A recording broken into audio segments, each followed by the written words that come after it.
Alléluia, peuple de Dieu, libo dans Zambé, bateau yeso kufela. Donc bateau yeso kufela, bien aimé bazalaka libre, ndenge tolobaka tongo midi poko pe butu. Ce que vous allez moto yeso kufela, il faut ça libre. Mutu moko ta konzaka yo na bonzambe, mutu moko te moni sako ba passe na bonzambe, mutu moko ta lobo kanga jeune ya Daniel, kanga jeune ya boy, sala boy, yakana mwasi na yo, pesa mbongo ya boy. Bien aimé, c'est que yeso kufela yo te. Aussi que vous allez mouumbu ya bato mokili. Bien aimé dans le Seigneur. Tout ça que mokili na bonzambe te. Mokili. Bien si na musana, vous appelez na chef na yo, vous appelez na boy. Mais na bonzambe, chef nous a Jésus-Christ. Vous allez na ba frère, vous allez na ba sœur. Vous appelez na ba enono na foi, vous appelez na conducteur moko respectaka. Mais il y a esclavagisme biso monaka. Il y a côté bien aimé dans le Seigneur. Il faut bimakat na batwana, olandaka kaka Jésus-Christ.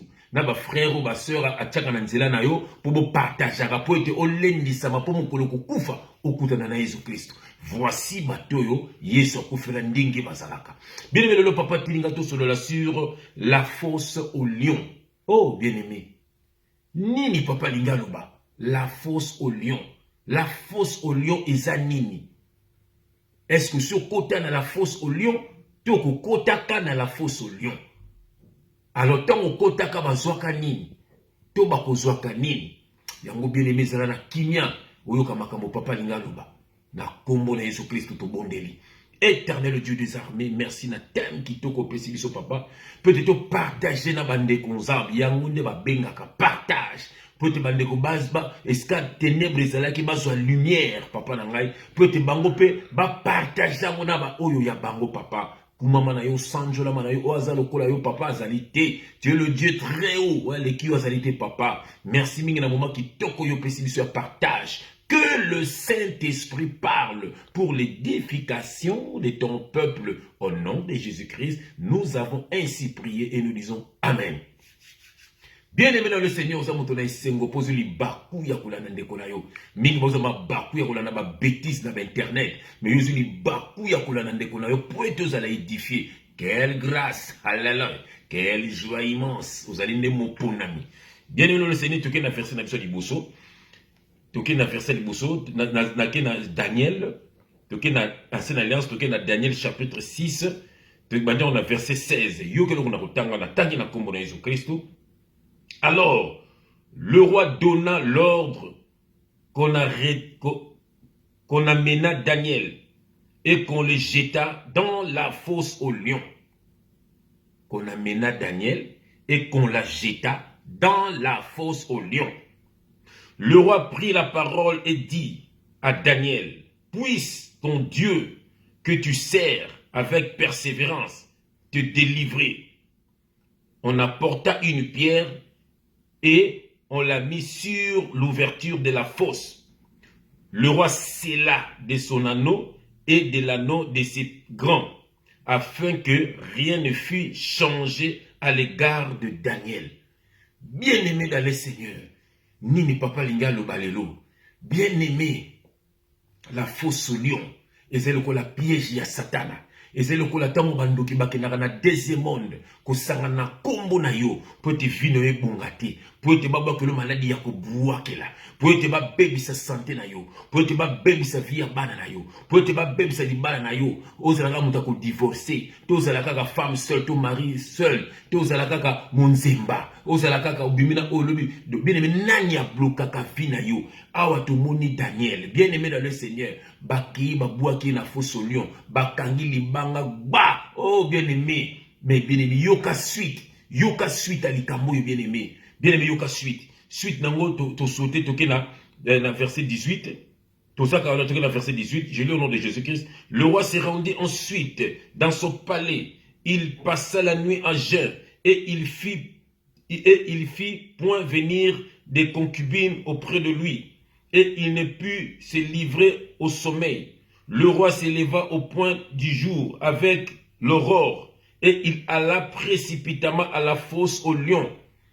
En s'approchant de la fosse, il appela Daniel d'une voix triste.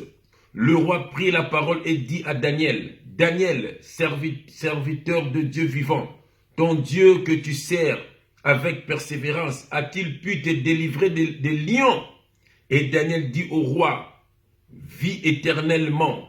Mon Dieu a envoyé son ange et fermé la gueule des lions, qui ne m'ont fait aucun mal, parce que j'ai été trouvé innocent devant lui et devant toi non plus. Ô roi, je n'ai rien fait de mauvais. Bien-aimé, oyoki. Bien-aimé, bazui Daniel, baboki na fosso lion, na libulu yankosi. Bien-aimé, na lobi nango na butu.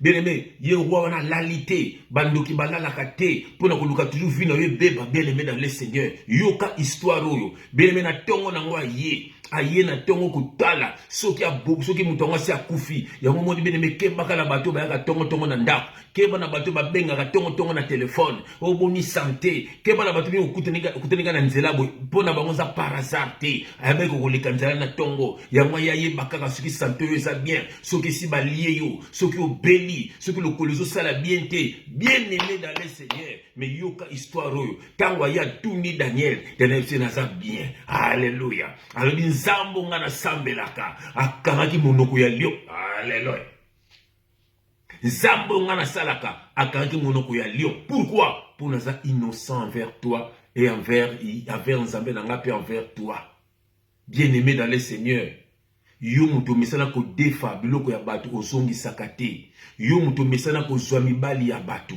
yo muto mesana ko zwa basi ya bato yo muto mesana ko zwa biloko ya bato ozongisaka te bien-aimé soki bakangi yo na monde ya ténèbres et koza ko devoir bango bien-aimé bakolia yo bien-aimé dans le Seigneur omoni Daniel abi nazali kambo moko na yo te nazali pe nzambe na nga mabete yango a sauvé ngai bien-aimé tango babundisaka yo est-ce que babundisaka yo na tina te babundisaka yo ka pamba question nga na tuni yo est-ce que ozwaka mibali ya bato est-ce que ozwaka basi ya bato est-ce que odefaka biloko ya bato ozongisaka te bien-aimé omoni tango bandoki baza kobundisa yo soki oza na niongo na bango bien-aimé bakokanga yo yo mutu misala osi obali bolinga kokende via basi to via mibali oza na niongo na satana tango koya akokanga yo mpo oza na vie ya péché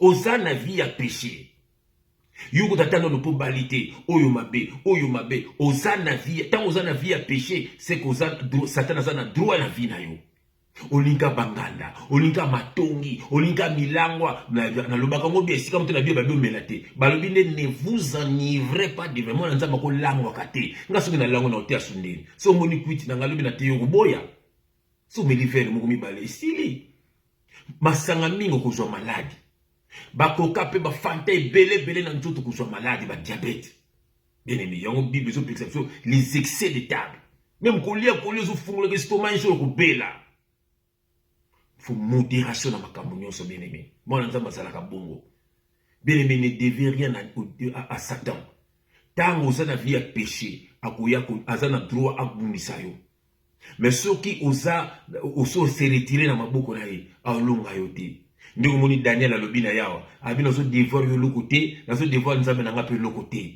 yango nzambe na nga kangaki monoko ya lion oh bien aimé dans le Seigneur to connaît verset na biso yoka yoke lo na otanga na proverbe na proverbe yo lo to otanga na proverbe bien aimé dans le Seigneur proverbe chapitre 26 verset 2 26 il a je lis au nom de Jésus-Christ Zoaka ba verset ndeko na ngai partageaka na mwasi na yo na bana na yo na ndako yo pe mama partageaka na bana na ba famille na yo po na ba ninga na yo po ete bozali sous ba bébé spirituel te ba nyokolaka bino bien aimé dans le Seigneur. Proverbe 26, on a verset 2, je lis au nom de Jésus-Christ. Comme l'oiseau s'échappe, comme l'hirondelle s'envole, ainsi la malédiction sans cause n'a point d'effet. Ainsi la malédiction sans cause n'a point d'effet. Bien-aimé dans le Seigneur, atabaki sangana contre le monde à ténèbres, ozo devoir bangolo komogote. Yango bien-aimé, ce que défi loka batu zongi saka, bilamba ya batu, biloko ya batu, bien-aimé zongi saka, bien-aimé dans le Seigneur. Pour mutumso défi ke loko ne nyosa kolobe ko kangayo, pour ça na pouvoir wana. azolela mbongo na ye, azolela bilamba na ye, azolela lupango na ye, azolela makambo na ye, azolela mobali na ye, oyo azolela mwasi na ye, nyonso akolobe kokanga yo. So pas ndoki akina deuxième monde basangani contre yo bakozwa yo pozo devoir bango eloko. Tango Satan aza kobunisa ozo pourquoi oza na via milangwa, oza na via kindumba, oza na via matongi, oza na via mabe, yango babeta ka mikolo nyonso. Omoni Daniel na fosse lion, abi nazo devoir yo loko te. Na devoir nzambe na ngapi loko moko te. Yango kangi monoko ya lion. Bien aimé dans le Seigneur. Moi ensemble atambolaka ndenge nzambe alingi yango nzambe loko zo sengo yango wana awo sengo to za l'esclave na l'église bâtiment oke na kopesa bambongo selo yo ndongo zo pesa bambongo yaone nzambe zo bikisa yo non ndongo kindaka chaque dimanche ofandi na kiti to za la protocole to chantre après kuna via kindumba via mabe osano na nzambe te ni na bâtiment na bino ni na makambo na bino osana maboko ne ya pasteur yango bangaka ye yango eliaka yo bambongo yango bima pena yo kuma pena mona na yo eza normal babima pena mibali eza c'est triste. Homosexualité contre la carte na makambo wana. Dieu n'est pas dans ces histoires là. Nzambe ayaki poso mutu ayaki poso bandako wana te bandako wana ko tikala mutu na ko kende soit lola soit lifelo yango yondo za temple ensemble yeba ko tambola ndenge nzambe alingi ndeko na ngai. Ne savez-vous pas que vous êtes le temple de Dieu et que l'Esprit de Dieu habite en vous? Si quelqu'un détruit le temple de Dieu, Dieu les détruira. Car le temple de Dieu est saint et c'est ce que vous êtes, bien-aimés dans le Seigneur.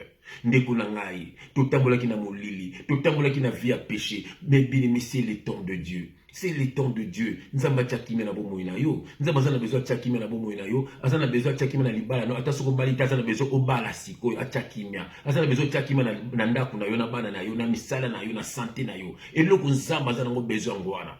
Tango za mosika na siko za pembeni ndi ya Satan. Tango za pembeni ya Satan siko za mosika ya nzambe.